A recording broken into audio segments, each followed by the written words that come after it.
달러가 약세로 가고 있으면 미국을 70, 네. 한국을 30, 요 정도까지 올리는 게 좋다. 미국에서도 뭘 투자를 해야 되냐? 지수로 봤었을 때 네. 제일 많이 빠진 걸 하셔야죠. 그게 나스닥이다. 나스닥으로. 그래서 나스닥 위주의 성장주 위주의 어떤 포트폴리오가 중요하다. 네. 저희는 어쨌든 다시 한 번의 골디락스 구간으로 넘어갈 거다. 낮은 인플레이션 시대로 돌아가는 그런 시대로 변해갈 거라 생각해요. 자, 근데 그걸 하려면 결국은 계속해서 생산성 향상이 일어나야 된다. 네. 인플레이션을 낮춰줘야 되는 효과가 필요하다. 네. 그걸 해주는 가장 대표적인 산업군이 뭐냐? 근데 그게 이제 반도체와 여러 가지 반도체가 쓰여지면서 데이터 마이닝이라고 얘기를 하죠. 또는 뭐 AI라고 얘기를 할 수도 있고. 그래서 그쪽은 계속 인플레이션을 낮춰주는 효과, 임금 상승률을 낮춰주는 효과를 가지고 올 거라는 겁니다.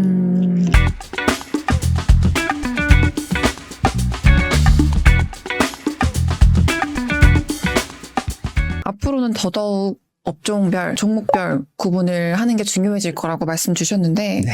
저희가 그러면 포트폴리오 얘기를 좀 해보려고 하는데요. 일단 국가별로 본부장님 항상 주장하시는 신흥국 30, 선진국 70 요 네. 비중이 있는데 네. 이거 계속 유효하게 가져가는 포트폴리오가 맞는 건가요? 그러니까 개인 투자자의 입장에서는 네. 이게 참 쉽지가 않아요. 근데 이제 저희 같이 포트폴리오를 운영을 하고 자금을 운영하는 사람들의 입장에서는 그 시가총액 비중이라는 게 너무 중요하거든요. 우리나라 투자를 100% 다 해버린다. 이거는 글로벌 투자하는 사람 입장에서는 절대 노예요. 네. 아무리 우리나라 좋다 하더라도 왜 그러냐면은 우리나라는 글로벌 경제 GDP 사이즈의 2% 정도밖에 안 되고 그다음에 시가총액 기준으로서는 2%도 안 돼요. 1%대 중후반입니다. 그러니까 100% 투자를 여기다 다 해버렸다. 그럼 이건 너무 변동성이 심할 수밖에 네. 없어요. 그래서 제가 항상 옛날부터 얘기해드렸던 게 한국 투자는 10년 동안에 1, 2년만 하면 되고 미국 투자는 10년 동안에 8, 9년을 하면 된다. 뭐 이런 식의 얘기를 했는데 그건 좀 너무 과장되게 얘기했지만 네. 장기 투자를 하기가 굉장히 편한 데가 미국이에요. 네. 그렇지만 그렇다 하더라도 지금은 저희가 미국에 대한 투자 비중은 중립이라고 생각합니다. 왜 그렇게 얘기를 하냐면 지금 달러가 아까 네. 약세로 가고 있다라고 얘기했잖아요. 네. 그죠? 자, 그러면 약세로 가는 게 왜 그렇지?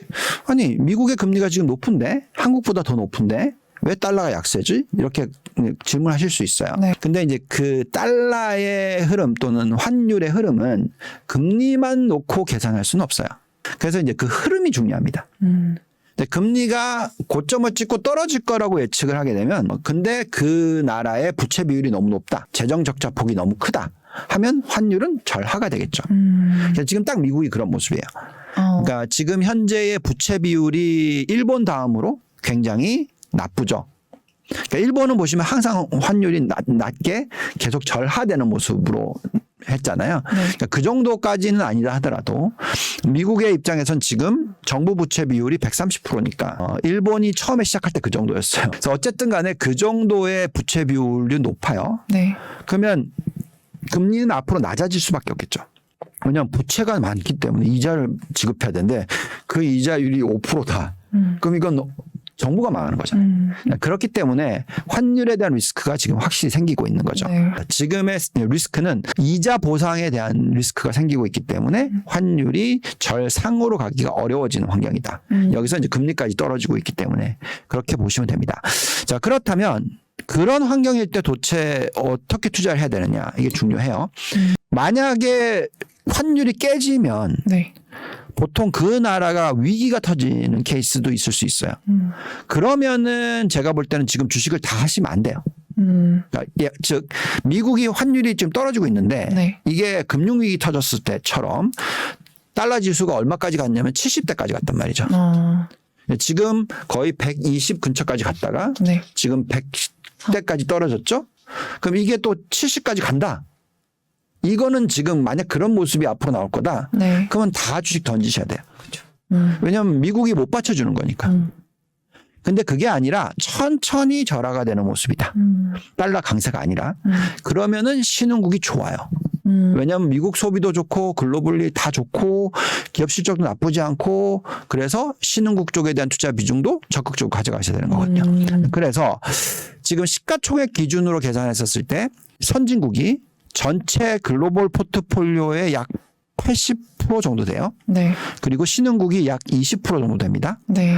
그러면은 그냥 딱 포트폴리오를 시가총액 기준으로만 투자를 하면 그냥 딱 정확하게 80% 선진국, 네. 미국 포함 20% 신흥국 이렇게 투자하시면 돼요. 네. 그럼 이제 우리의 입장에서 미국의 80, 한국의 20 요 투자 전략을 쓰면 돼요. 네. 그렇지만 말씀드린 대로 달러가 약세로 가고 있으면 그것보다는 신흥국을 좀 더 많이. 그러면 어떻게 저희 생각하냐면 만약 그냥 한국과 미국만 투자하신다면 미국을 70, 네. 한국을 30. 요 정도까지 올리는 게 좋다.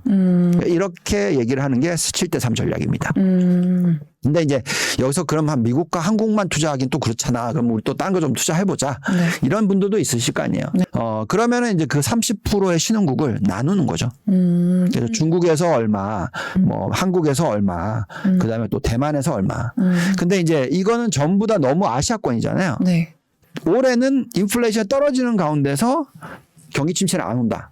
그럼 어떻게 되죠? 마진이 확보가 되기 시작하죠. 네. 그럼 제조 강대국들이 좋아지겠죠.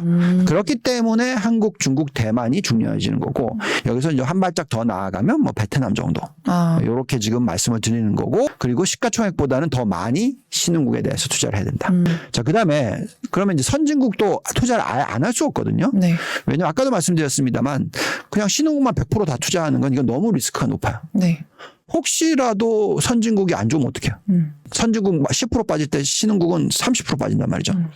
그럼 망하는 거죠. 포트폴리오가. 그래서 그렇기 때문에 선진국을 들고 가셔야 되고 대신에 이제 미국 비중은 항상 장기 투자가 활성화되어 있는 국가니까 전체 포트폴리오의 약 60%가 미국이에요. 시가총액으로 따지면. 네. 그러니까 60% 정도는 미국 투자를 하자. 이렇게 얘기를 드리는데 중요한 거는 근데 그 미국에서도 뭘 투자를 해야 되냐. 지수로 봤었을 때. 네. 제일 많이 빠진 걸 하셔야죠. 그게 나스닥이다. 나스닥으로. 그래서 나스닥 위주의 성장주 위주의 어떤 포트폴리오가 중요하다. 네. 이렇게 해서 선진국, 신흥국을 네. 구분해 놓고 있고요. 또 선진국 중에서 이제 유럽 쪽도 작년에 워낙 안 좋았잖아요. 네. 그래서 올해는 좀 좋아질 확률이 높다. 그래서 유럽 쪽도 저희는 10% 정도 투자를 해야 된다고 얘기를 하고 있고요. 근데 이제 이게 투자하기 좀 어렵잖아요. 왜냐면 유럽에 뭐 가서 유로로 바꿔서 투자를 할까. 네. 그게 아니고 이미 많은 분들께서 유럽 투자를 하실 수 있는 환경인 사람들이 많아요. 뭐냐면 미국에 이미 투자를 하셨기 때문에 네. 미국 달러를 들고 계세요. 그럼 그 미국 달러를 통해서 미국에 상장되어 있는 유럽 종목이나 유럽 ETF를 네. 사시면 돼요. 네. 그러니까 유럽 지수 추정하는 ETF도 다 상장이 되어 있습니다. 전체 60%를 차지하는 미국 중에서도 네. 나스닥 업종 위주로 봐야 한다고 하셨는데 네. 업종별 비중을 또 구분을 해주셨어요. 지금 보면은 반도체, 신재생에너지, 전기차 이렇게 20%씩 배분을 하셨고 네. 그다음에 대형 기술주랑 바이오 헬스케어 5%씩 하셨는데 반도체를 좀 좋게 보시네요. 지금 이 포트폴리오는 네. 그냥 상반기 이렇게 보기보다는 좀 장기적으로 생각하셔야 돼요. 그러니까 왜 그렇게 말씀을 드리는 거냐면 네.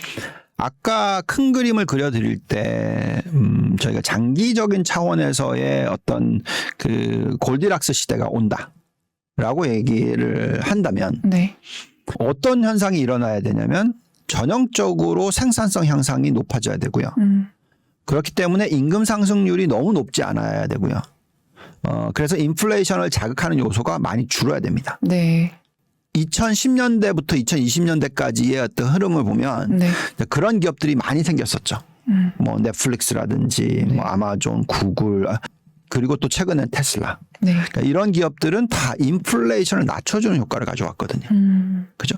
그리고 생산성이 굉장히 높아지는 네. 현상을 가지고 왔단 말이죠. 네. 그게 4차 산업혁명이라고 얘기를 한 거죠. 네.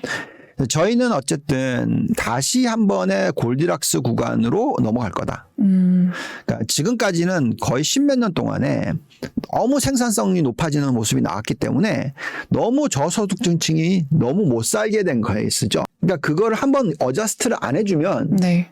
폭동이 일어날 수도 있는 거죠. 그래서 지금 임금 상승이 들어왔다고 저는 생각하고요. 네. 그게 한번 해소가 되고 나면 또 다시 성장을 하는 낮은 인플레이션 시대로 돌아가는 과거 2%대를 다시 되돌아가는 1.5%까지는 몰라도 그런 시대로 변해갈 거라 생각해요. 자, 근데 그걸 하려면 결국은 계속해서 생산성 향상이 일어나야 된다. 네. 인플레이션을 낮춰줘야 되는 효과가 필요하다. 네. 그걸 해주는 가장 대표적인 산업군이 뭐냐? 근데 그게 이제 반도체와 여러 가지 반도체가 쓰여지면서 데이터 마이닝이라고 얘기를 하죠. 또는 뭐 AI라고 얘기를 할 수도 있고. 그래서 그쪽은 계속 인플레이션을 낮춰주는 효과, 임금 상승률을 낮춰주는 효과를 가지고 올 거라는 겁니다. 100만 불을 벌어들일 때 2명밖에 안 필요한 게 100만 불을 벌어들일 때 이제 1명밖에 필요하지 않은 시대로 가게 되겠죠. 네. 거기에 가장 핵심이 뭐냐? 결국 그게 대형 기술주, 반도체 연결돼서 AI, 챗 GPT든 네. 자율주행이든 결국은 다 뭘 써야 되겠습니까? 반도체를 써야 되겠죠. 그렇죠. 그래서 결국은 대형 기술주 중에서 네. IT와 뭐 중소형주 다 포함해서 이쪽에 대한 투자 비중을 글로벌 포트폴리오에 최소한 4분의 1 정도는 들고 가야 된다. 또는 5분의 1 정도는 들고 가야 된다라고 얘기를 해드리고 있는 거고요. 대형 기술주가 많이 활성화되고 하면 네. 어떤 현상이 일어날까요? 전력 소비량이 왕창 늘어요. 최근에 네. 비트코인에 대해서 지난 2년 동안에 뭐 많이 들여다보셨던 분들을 보면 대부분 비트코인을 많이 캐내려면 뭘 해야 되죠? 연산을 해야 되죠? 그래서 슈퍼컴퓨터가 필요한 거죠. 슈퍼컴퓨터가 필요하면 뭐가 필요하죠? 전력 소비량이 높아지죠. 그렇기 때문에 기존에 있는 전력을 생산해주는 고유 에너지, 네. 그게 뭘까요? 화석 연료 에너지겠죠. 그것보다는 신재생 에너지가 하는 역할이 굉장히 커지고 있는 거죠. 기하급수적으로 늘어나고 있고 2025년이 지나서 2026년이 되면 신재생 에너지가 전체 전력을 공급하는 것 중에 거의 절반 가까이 차지할 거다. 테슬라가 전기차가 전체 글로벌 시장의 자동차 시장에 지금은 테슬라 플러스 전기차가 10%밖에 안 되지만 앞으로 10년 뒤, 20년 뒤에는 50%까지 갈 거다라고 똑같이 얘기한 거죠. 네. 그만큼 전력도 신재생 에너지가 중요해진다. 그다음에 이제 잠깐 언급을 했습니다만 전기차와 전기차 부품. 이게 왜 중요하냐면 그만큼 공장으로서 자동차를 생산하는데 필요한 네. 직원 수가 확 줄어요. 그래서 사람이 많이 필요가 없어요. 그렇기 때문에 생산성이 높아지는 거죠. 여기다가 자체적인 이 내연기관 차보다도 들어가는 부품이 적어요. 네. 그것도 또 단가 확 낮춰주시는 거죠. 그러니까 지금 뭐 테슬라 같은 기업이 가격이나. 네. 그럼 이거는 고객 카스터머한테 정말 좋아요. 왜냐하면 가격이 다운이 되니까. 그렇죠. 그래서 좋은데 문제는 규모의 경제를 이루어내지 못한 기업들은 망해요. 그래서 우리가 전기차 투자를 하는데 종목을 고르는 게 중요해지는 거죠. 그렇지만 어쨌든 간에 이 산업은 엄청나게 성장을 하겠죠. 네. 단가가 낮아지니까. 네네. 그렇기 때문에 이쪽에 대한 투자 비중을 20% 정도 들고 가야 된다. 그래서 인플레이션을 낮춰주는 효과를 가지고 오는 업종은 네네. 지금 무조건 제법 큰 비중을 투자를 해야 된다. 지금이 이렇게 약간 말씀을 드리는 거고요. 바이오 비중을 살짝 가져가는 이유는 그만큼 또 이게 슈퍼컴퓨터랑 연결이 돼 있어요. 우리가 코로나를 극복하는데 얼마의 시간이 걸렸죠? 2년 넘게 걸렸죠. 근데 2년밖에 안 걸린 거죠. 그렇죠? 옛날에 뭐 스페인 독감 터졌었을 때 정말 오래 갔거든요. 결국은 엄청난 많은 데이터를 써서 네. 계속 신약 개발을 했기 때문에 백신이 나오고 치료약이 나오고 옛날에는 걸리면 사망자가 높았으면 그게 지금 완전히 독감증으로 떨어졌잖아요. 요즘에 코로나 다 걸렸었잖아요. 그렇죠. 안 죽잖아요. 그러니까 그만큼 극복하는데 짧은 시간이 걸렸어요. 그건 뭐냐면 그만큼 데이터를 활용할 수 있는 캐파가 생겼다는 거죠. 그래서 저희는 바이오 산업에 대한 투자를 종목을 고르기는 어려워요. 네. 누가 성공하는지 모르거든요. 이런 거죠. 백신이 나왔는데 코로나19 백신이 나왔는데 정말 많은 회사들이 백신을 개발했거든요. 네. 지금 살아남은 거는 몇 개 안 되잖아요. 그러면 내가 어디에 투자했느냐에 따라서 성공이 완전히 바뀌거든요. 그래서 바이오의 투자만큼은 종목 선별보다는 ETF를 활용하는 게 좋다. 뭐 이런 식으로 얘기를 하고 있습니다. 네. 그래서 어쨌든 지금 현재 어떤 큰 그림은 네. 장기적으로 생산성이 높아지는 것, 여기에 따라서 기업의 실적이 계속적으로 우상향하는 것, 이런 쪽에 초점을 맞추시는 게 가장 중요하다라고 말씀을 드리고 있습니다. 근데 지금 말씀 주신 게 2023년에 해당되는 얘기도 하지만 사실 되게 장기적으로 봐도 먹히는 얘기잖아요. 빅테크, 네. 전력 소비, 신재생 에너지 이런 거 한 뭐 5년, 10년 봤을 때도 유효한 흐름인 거니까. 그렇죠. 근데 말씀하셨다시피 지금 올해 주식시장이 상고하중 이 정도의 흐름이라면 네. 지금 쉴 때 들어가야 될 종목, 지금 쉴 때 들어가야 될 업종 이런 건 어떤 게 있을까요? 이 중에서도 꼽자면. 최근에 좀 쉬었던 게 신재생 에너지인 것 같고요. 전기차는 12월 달에 왕창 깨지고 지금 완전히 돌아섰고요. 네. 또 전기차 안에 부품, 2차 전지 마찬가지로 12월 달에 졌다가 지금 확 튀었고 AI 뭐 이쪽은 챗 GPT 그러면서 테마 만들면서 쭉 또 땡겼고 네. 뭐 지금 딱 얘기하자면 신재생 에너지인 것 같고요. 뭐 단기적으로 보면. 근데 결국은 다 수렴해 갑니다. 그래서 그냥 내가 투자의 비중을 보고 얼마가 투자돼 있는지를 보시고 네. 내가 덜 산 거를 사시면 돼요. 이 포트폴리오에 맞춰서. 네, 그렇게 지금 하면 좋겠고요. 자, 그렇다고 해서 그러면은 100% 다 이쪽만 투자를 해야 되냐? 그건 아니다. 네. 왜냐하면 소비주 관련 쪽이라든지 가치주 중에서도 이 4차 산업혁명과 연결이 되어 있는 기업들이 있고 네. 앞으로 오래 살아남을 수 있을 기업들도 있어요. 그래서 이쪽을 보셔야 되는 거고 뭐 금융도 마찬가지죠. 금융의 지금 이익을 전체 S&P 500의 이익으로 계산했었을 때 과거에 이제 그 금융위기 터질 때 2007년 8년도에는 거의 전체 이익의 30%까지 갔었어요. 그래서 주가가 폭등을 먼저 하고 그리고 이제 박살이 났어요. 네. 그래서 이제 금융주에 대한 관심을 가지실 만한 타이밍이긴 해요. 왜냐하면 지금은 전체의 S&P 500의 비중 대비해서 겨우 15%밖에 안 돼요. 그때에 비해서 절반이란 거죠. 네네. 그래서 좀 올라갈 겁니다. 그렇다라는 것은 전체 S&P 500보다는 이익의 증가율이 좀 더 높겠죠.